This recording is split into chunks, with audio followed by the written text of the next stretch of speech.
A lot of fans are upset about the Reddick trade, and I understand why. If you look at it from the perspective that the Eagles traded away their best defender for a 2026 third-round pick, then yeah, you'll be pissed. But that oversimplifies the situation. So let's look at it from a deeper roster-building perspective to try to understand what Howie Roseman was trying to accomplish. There were a few benefits to trading Reddick, and that was mostly due to their signing of Bryce Huff. Due to Reddick's backloaded signing and option bonuses, if he signed the same exact contract as Huff, his cap numbers would have been significantly higher over the course of the contract.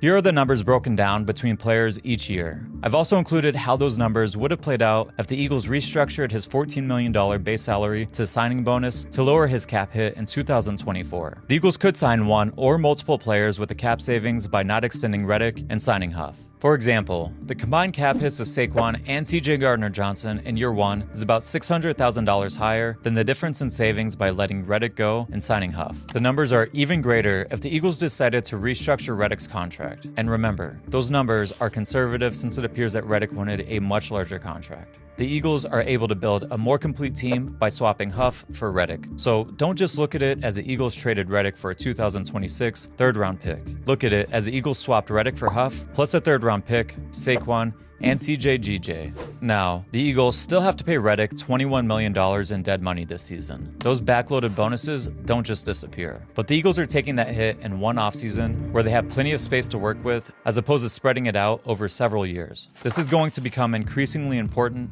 as Jalen and AJ's contracts escalate. Reddick was going to be owed about $21 million if you play this year anyway. In addition, if they had let Reddick play out his contract and walk at the end of the season and tried to play the comp pick game, he still would have had a dead cap hit of over $14 million in 2025. And speaking of comp picks, one of the negatives people were talking about in relation to this move is that the Eagles could have gotten the same compensation in a comp pick if they let Reddick play out his contract. This is not true for several reasons. On top of the year-to-year cap savings and the elimination of the 2025 dead cap next season, like we discussed, comp picks are never guaranteed. The formula for comp picks accounts for the size of the contract a player signs with their new team in free agency, their playing time, and their performance, and you only have a chance to get comp picks if you lose more players than you sign in a given offseason. If Reddick got hurt, his comp pick valuation would take a big hit. Add to that, the highest comp pick is a third rounder, which takes place after all of the original third round picks are made, so it's really more equivalent to an early fourth round pick. The trade guarantees you get something in return for Reddick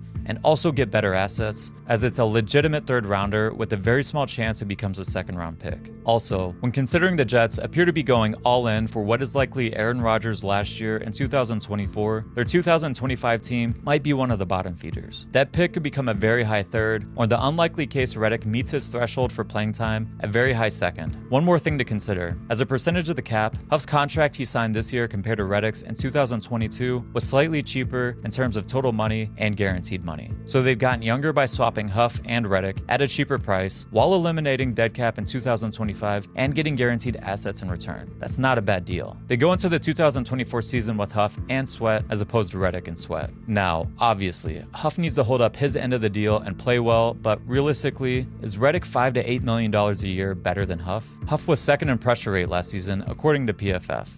I imagine his efficiency will drop with more snaps, but by how much? Will he go from 2nd to 57th, which is where Reddick ranked? What about when you factor in the players the Eagles can sign by going with the cheaper contract? What's the trade-off? Reddick getting traded isn't something surprising, especially if you follow me on Twitter or read my offseason guide that I released at the end of January. I also went into length about why Huff would be the guy I would go after. There's a reason I started putting out articles at the end of the season discussing whether Reddick was an elite edge defender. It was the exact same conversation the Eagles organization was gonna have knowing Reddick's contract situation. I'll link those articles in the description. There's more to the conversation than what you see on the surface. As fans, we have a habit of overvaluing our favorite guys. While I like Reddick and think he's a very good player and has done great stuff for us, I don't think he's in the elite tier with the top-end pass rushers. I think the Eagles came to the same conclusion, which is why they opted to move on instead of giving him a bigger contract, especially when they had the chance to get younger and cheaper and get assets in return. It's a tough business, but from a team-building perspective, this is the reason why Howie is considered one of the best. And guess what?